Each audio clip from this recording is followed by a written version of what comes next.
The area of circle corresponding to diameter is given below. X and value is given. Next, we should find the area to diameter 105 using an appropriate interpolation formula. Interpolation formula use ಮಾಡಿಕೊಂಡು diameter 105ನ find ಮಾಡಬೇಕು. Solution: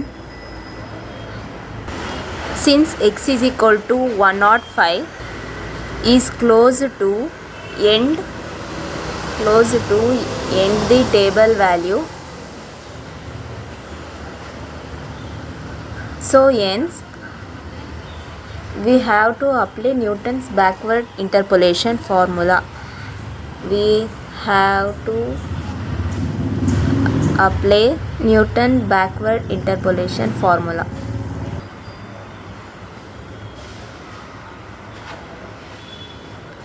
Next, we should find the table values. ಇಲ್ಲಿ 105 100 ಆದಮೇಲೆ ಬರುತ್ತೆ, ಅದಕ್ಕೆ ಇದು backward interpolation ಆಗುತ್ತೆ. ಅದಕ್ಕೆ ಇವಾಗ ಡೆಲ್ ವೈ ಅಂದರೆ ಉಲ್ಟಾ ಬರ್ಕೋಬೇಕು. Del y, del square y, del cube y, del power 4y. ಇದು x0, ಇದು x1, ಇದು x2, ಇದು x3, ಇದು x4, ಇದು y0, y1, y2, y3, y4. Same y1 minus y0 ಮಾಡಬೇಕು. y1 ಮೈನಸ್ y0 ಮಾಡಬೇಕು. y1 ಏನಿದೆ 5674 ಮೈನಸ್ 5026. ಆಗ ನಮಗೆ ಆನ್ಸರ್ ಏನು ಬರುತ್ತೆ? 648. Next y2 minus y1. y2 ಏನಿದೆ 6362 ಮೈನಸ್ 5674. ಆಗ ನಮಗೆ 688 ಬರುತ್ತೆ. 688. Next y3 minus y2. y3 ಏನಿದೆ 7088 ಮೈನಸ್ 6362. ಆಗ ನಮಗೆ 726 ಬರುತ್ತೆ. 726. ನೆಕ್ಸ್ಟ್ y4 ಮೈನಸ್ y3 ಏನಿದೆ 7854 minus 7088.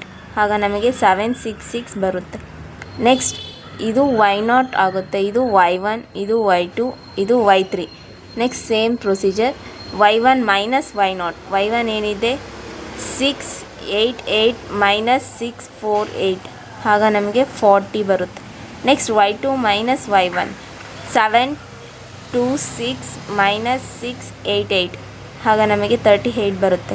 Next y3 minus y3 ಏನಿದೆ 766 ಮೈನಸ್ 726. ಆಗ ನಮಗೆ 40 ಬರುತ್ತೆ. Next this is y0, y1 and y2.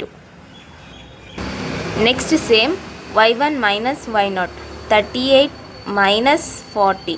ಆಗ ನಮಗೆ -2 ಬರುತ್ತೆ. Next 40 minus 38. 40 ಮೈನಸ್ 38 ಅಂದರೆ 2. Next this is y0 and this is y1 minus y0. ಆಗ ನಮಗೆ 2 ಮೈನಸ್ ಆಫ್ -2. ಆಗ ನಮಗೆ 4 ಬರುತ್ತೆ. ಇದು ಬ್ಯಾಕ್ವರ್ಡ್ ಇಂಟರ್ಪೊಲೇಷನ್ ಫಾರ್ಮುಲಾ ಅಪ್ಲೈ ಮಾಡಬೇಕು. ಅದಕ್ಕೆ this is xn and this is yn. ಇದು ಡೆಲ್ ವೈ, ಇದು del square y and del cube y and del power 4y. ಯಾಕೆ ಅಂದರೆ ಇಲ್ಲಿ 105 100 ಆದಮೇಲೆ ಬರುತ್ತೆ. ಇದು ಬ್ಯಾಕ್ವರ್ಡ್ ಇಂಟರ್ಪೊಲೇಷನ್ ಫಾರ್ಮುಲಾ. ಅದಕ್ಕೆ ನಾವು ಟೇಬಲ್ ವ್ಯಾಲ್ಯೂಸ್ ಫೈಂಡ್ ಮಾಡಾದ್ಮೇಲೂ ಬ್ಯಾಕ್ವರ್ಡ್ ಇಂತ ತಗೋಬೇಕು ವ್ಯಾಲ್ಯೂಸ್ನ. xn is equal to 100, yn is equal to 7854 and del y is equal to 766 and del square y is equal to 40, del cube y is equal to 2 and del power 4y is equal to 4. ಇಲ್ಲಿದೆ ನೋಡಿ xn, yn and del y, del square y, del cube y and del power 4y. ಅದನ್ನೇ ನಾನು ಈ ಕಡೆ ಆ ವ್ಯಾಲ್ಯೂಸ್ನ ಇಲ್ಲಿ ಬರ್ದಿದ್ದೀನಿ. Next backward interpolation formula ಏನು?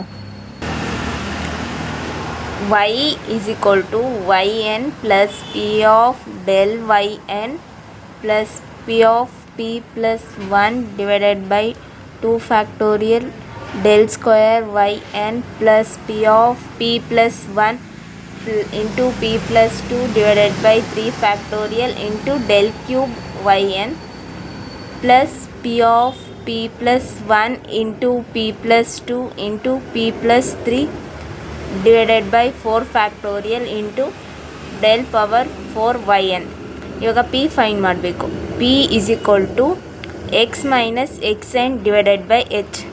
h ಅಂದರೆ x1 minus x0. x1 minus x0. x1 ಏನಿದೆ 85 minus 80. 85 minus 80. 85 minus 80. h is equal to 5 ಬರುತ್ತೆ. xn ಅಂದರೆ 105. p is equal to 105 minus xn ಅಂದರೆ ಲಾಸ್ಟ್ ಟರ್ಮ್ 100. ಇಲ್ಲಿ ಬರ್ಕೊಂಡಿದ್ದೀವಿ ನೋಡಿ, 100 divided by 5. 105 minus 100 divided by 5. p is equal to 1. ಈಗ ಇದನ್ನು ಫಾರ್ಮುಲಾದಾಗೆ apply ಮಾಡಬೇಕು. y is equal to yn 7854 plus p ಅಂದರೆ 1 into del yn ಅಂದರೆ 766 ಪ್ಲಸ್ p ಅಂದರೆ 1 into 1 plus 1 divided by 2 factorial ಅಂದರೆ 2 ಇಂಟು 1 del ಸ್ಕ್ವೇರ್ yn ಅಂದರೆ 40 plus p of 1 into 1 plus 1 into 1 plus 2 divided by 3 factorial ಅಂದರೆ 3 into 2 into 1 del cube yn ಏನಿದೆ ಅಂದರೆ into 2 plus p of ಅಂದರೆ 1 into 1 plus 1 1 plus 2 1 plus 3 whole divided by 4 factorial ಅಂದರೆ 4 into 3 into 2 into 1 del power 4 yn ಅಂದರೆ 4.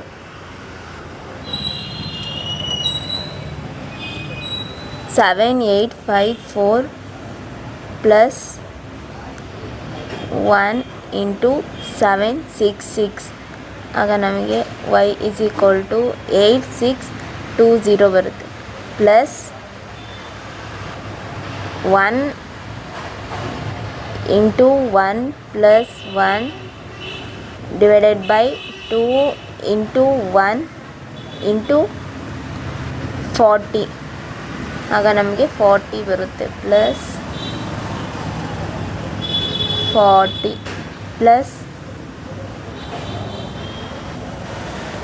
1 into 1 plus 1 into 1 plus 2 divided by 3 into 2 into 1 ಆಗ ನಮಗೆ into 2 plus 1 plus ಇದು ಮಾಡಬೇಕು 1 into 1 plus 1 into 1 plus 2 into 1 plus 3 whole divided by 4 into 3 into 2 into 1 ಆಗ ನಮಗೆ into 4 ಮತ್ತು plus 4 ಬರುತ್ತೆ. Next ಇದಿಷ್ಟು ಆ್ಯಡ್ ಮಾಡಬೇಕು. 8620 ಪ್ಲಸ್ 40 ಪ್ಲಸ್ 1 ಪ್ಲಸ್ 4 ಆಗ ನಮಗೆ 8665 ಬರುತ್ತೆ. y is equal to 8665. ಇದು ನಮಗೆ ಸಿಕ್ಕಿರೋ ಸೊಲ್ಯೂಷನ್. ಇಲ್ಲಿ diameter 105 using appropriate interpolation formula ಅಂತ ಕೊಟ್ಟಿದ್ರು. 105 ಅಂದರೆ 100 ಆದಮೇಲೆ ಬರುತ್ತೆ 105. ಆಗ ನಮಗೆ y ಇಸ್ ಈಕ್ವಲ್ ಟು ಏನು ಸಿಕ್ಕಿದೆ 8665. ಇದು ಆನ್ಸರ್. ಇವಾಗ ಇಲ್ಲಿ ಏನಾದರೂ 85 ಇಲ್ಲ 87 ಆ ಥರ ಕೊಟ್ಟಿದ್ರೆ ನಾವು ಇಲ್ಲಿ ತೊಗೊತಿದ್ವಿ 87 ಆ ಥರ. ಆಗ ನಮಗೆ ಫಾರ್ವರ್ಡ್ ಇಂಟರ್ಪೋಲೇಷನ್ ಫಾರ್ಮುಲಾ ಬರ್ತಿತ್ತು. ಆವಾಗ ನಾವು del yn del square yn ಎಲ್ಲ ಈ ಥರ ತಗೊಳ್ತಾ ಇದ್ವಿ. So this is final answer. Final